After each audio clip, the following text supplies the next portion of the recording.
На улице Коминтерна за счет привлечения субсидий из бюджета Московской области проходит ремонт по замене асфальтобетонного покрытия и бортового камня. Данная дорога была выбрана жителями на портале «Добродел». Именно поэтому в этом году здесь проводятся ремонтные работы. По графику мы ушли с опережением, так как это было предложение Министерства транспорта Московской области, чтобы ее быстрее сделать, так как это значимая улица города.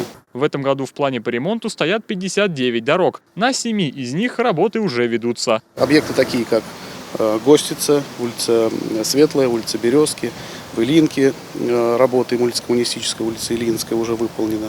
Вот. И дальше по городскому округу работа обширная, работа большая, соответственно. Но идем в темпе, идем в графике, поэтому я думаю, все успеем. Ремонтные работы ведутся по всей улице Коминтерна. Ее протяженность составляет 826 метров. Также, по словам директора МКУ Раменские автомобильные дороги Дмитрия Соколова, протяженность дорог продолжает расти за счет выявления дорог бесхозных, которые будут приняты в собственность Раменского городского округа.